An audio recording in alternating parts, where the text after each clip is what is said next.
西岸灿烂下部月升沧海正在热播中，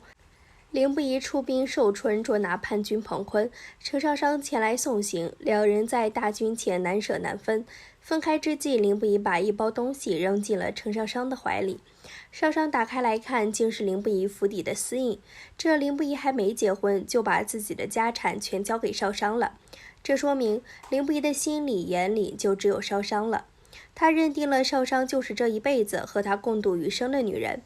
城楼上的皇后看了，惊叹道：“这有情人终成眷属，便是这世上最美好的事情了。”皇后满脸喜悦地看向皇上，皇上连说好，却转头看向了岳飞。岳飞深情地回望着皇上，好像这城楼上只有他们二人。皇后尴尬地转过头，脸上的喜悦之情化为了失落，只有假装镇定地看着远方。皇后心里的遗憾与隐痛在此刻暴露无遗。而现在拥有私印的程少商有多开心，在凌不疑为霍家报仇之后就有多难过。凌不疑知道当年孤城一案最后的主谋就是自己的舅父凌毅，凌毅为了一己之私开城门放敌军进城，导致霍家满门被杀。新的剧情中，程氏全族不是被关押在廷尉府大牢，便是受到了圈禁。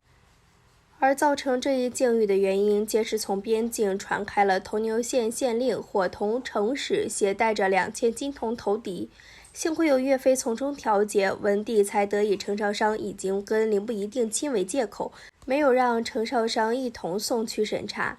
程少商临与逼迫文帝召见之后，一直强调自己的家族目前正蒸蒸日上，一家老小又走在都城，其父程使压根没理由投敌。文帝并不傻，哪怕程少商不说，他也知道这一点。奈何满朝大臣并不好惹，他们联合在一起上奏，使得文帝没办法不追究程家。除非能找到确实的证据，否则程家上下可能真的要含冤而死。不过，随着程少商去找凌不疑一同查案，程家上下也终于洗清了所有的嫌疑，发动寿春兵变的彭坤也被顺利缉拿。通过凌不疑的严刑拷打，彭坤透露出程伯侯凌毅当年在镇守孤城时曾涉嫌投敌。然而，明明抓到了凌毅的把柄，凌不疑却没有将整件事情的来龙去脉上奏给文帝，而是选择了带领自己的亲信贾贺受真刺杀之际，替霍氏一族报仇雪恨。那么凌不疑为何不告诉文帝呢？让文帝走正规程序，给霍氏一族报仇雪恨呢？要知道，文帝可是一直以来把霍冲当成自己的兄长看待啊。关于这一疑问，其中原因可能有2点：一，凌不疑没有了人证。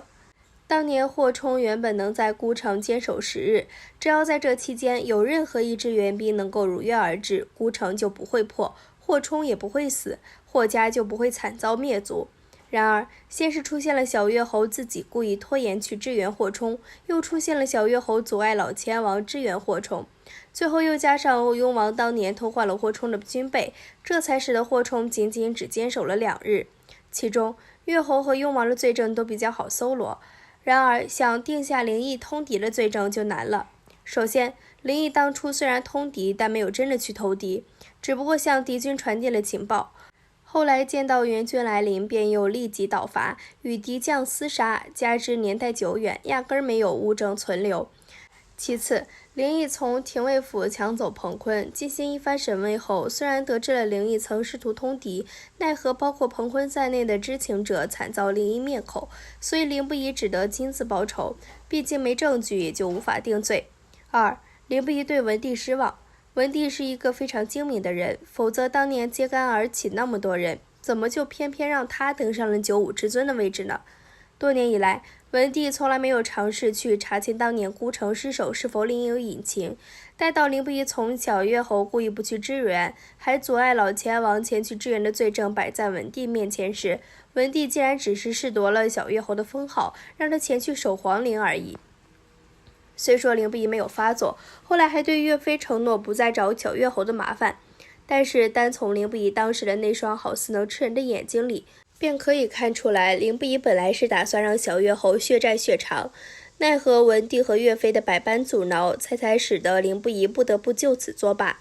但也因此使得凌不疑知晓，想要让仇人血债血偿，只能自己动手。告诉文帝之后，说不准又会被宽大处理，故凌不疑选择了私自报仇，一边是等待自己迎娶的心爱之人，一边是血海深仇，凌不疑面临两难的选择。在迎娶陈少商当天，他弃陈少商不顾，选择了血洗凌家。陈少商得知凌不疑的所为，找到了当年灵异通敌的证据，最后凌不疑免去一死，发配边疆5年。被放弃的陈少商一病不起，嘴里还一直念着不要抛下我，不要离开我。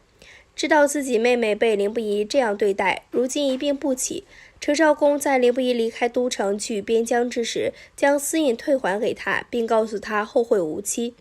陈少公为何怒退私印？看似是为了给陈少商报仇，实则是因为对少商的愧疚。如果当年阿母选择让自己留下，让少商跟在阿母身边，也许少商就不会日日受欺负，也不会碰上那么多糟心的男人。如果一直陪伴在阿母身边的人是少商，也许少商能跟万七七一样，能够在阿父的同僚子弟中觅得如意郎君，而不像现在这样生机全无。所以陈少公把所有的怨气都发在了凌不疑身上，希望他不要再来招惹自己疼爱的妹妹了。陈少商原本以为他所有的好运都留着，来遇见了这么好的凌不疑，没想到的是，原来自己根本就没有好运气，从小到大命运都没有给他如愿过。幸好在凌不疑不在的5年，有原生的鼓励和陪伴，让她能活回来，重新做回那个睚眦必报的女娘。